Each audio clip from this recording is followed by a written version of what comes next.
ইরানের সাম্প্রতিক সরকার বিরোধী আন্দোলনে মার্কিন প্রেসিডেন্ট ডোনাল্ড ট্রাম্পের সমর্থন বাণীতে ঠাসা সোশ্যাল মিডিয়া পোস্ট দেখেছে বিশ্ব। তারপর তিনি তার অবস্থান বদলে ফেললেন। শুরুতে এসব দেখে ইরানের যেসব সরকার বিরোধী বিক্ষোভকারী খামেনি পেজেশকিয়ানদের গদি থেকে ফেলেই দেবেন বলে স্বপ্ন দেখেছিলেন, তাদের ঘুম ভেঙেছে। কিন্তু বাস্তবতাই এখন তাদের কাছে দুঃস্বপ্ন হয়ে উঠেছে।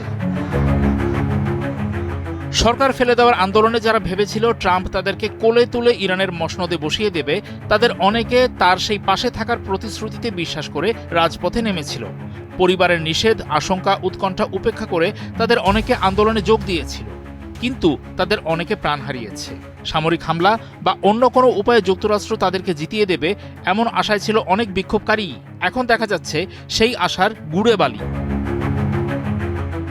আন্দোলনের শুরুতে সামাজিক যোগাযোগ মাধ্যমে বিক্ষোভকারীদের উস্কানি দিয়ে বার্তা দিয়েছিলেন মার্কিন প্রেসিডেন্ট, কিন্তু খুব দ্রুতই তার সুরে পরিবর্তন আসে। তেহরান থেকে বিক্ষোভকারীদের মৃত্যুদণ্ড কার্যকর না করার আশ্বাস পাওয়ার পর মার্কিন প্রশাসনের কঠোর অবস্থানে শিথিলতা দেখা দেয়।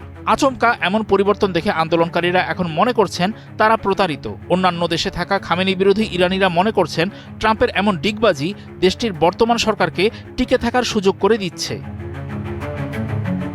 ওইসব প্রবাসী ইরানিরা এই ঘটনাকে একটি বড় চপেটাঘাত হিসেবে বর্ণনা করেছেন। তাদের মতে ট্রাম্পের রাজনৈতিক কৌশলের বলি হচ্ছে সাধারণ মানুষ।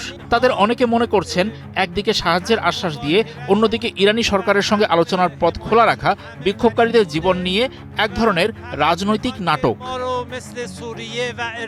ট্রাম্প যদি ইরানে সত্যিই সামরিক হামলা চালাতেন, খুব কি সুবিধা করতে পারতেন? বিশ্লেষকদের মনে এই নিয়ে সন্দেহ আছে।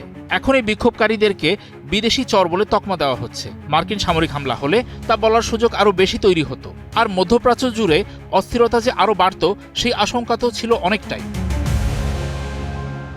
কিন্তু এখনও ইরানে গণগ্রেপ্তার আর ইন্টারনেট বিচ্ছিন্ন রাখার মাধ্যমে আন্দোলন দমনের চেষ্টা চলছে বলে প্রচারণা আছে। এর মধ্যেই মার্কিন প্রতিনিধি মাইক ওয়ালস জানিয়েছেন, সামরিক হস্তক্ষেপের ভাবনা এখনও যুক্তরাষ্ট্রের বিবেচনায় রয়েছে। মধ্যপ্রাচ্যে মার্কিন রণতরীর অবস্থান ও সামরিক পরিকল্পনা সেই ইঙ্গিতই দিচ্ছে। কিন্তু সেই প্রভাব ইরানের রাজপথে নেই বলা যায়। সংবাদ মাধ্যম দ্য গার্ডিয়ান খবর পেয়েছে সেখানে বিক্ষোভকারীরা থেমে গেছে। তেহরান সহ ইরানের অন্যান্য শহরে আন্দোলনকারীরা এখন হতাশ হয়ে গেছে।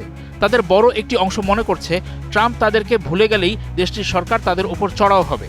দেশটির পথ ঘাট এখন অনেকটাই শান্ত, কিন্তু সরকার বিরোধীরা মনে মনে এখনও চাইছে যুক্তরাষ্ট্র তাদের দেশে হামলা চালাক। তারা এখন দেখার অপেক্ষায় আছে বিশ্ব শক্তিগুলো শেষ পর্যন্ত তাদের পাশে দাঁড়াবে নাকি তারা আবারও ব্যর্থ হবে।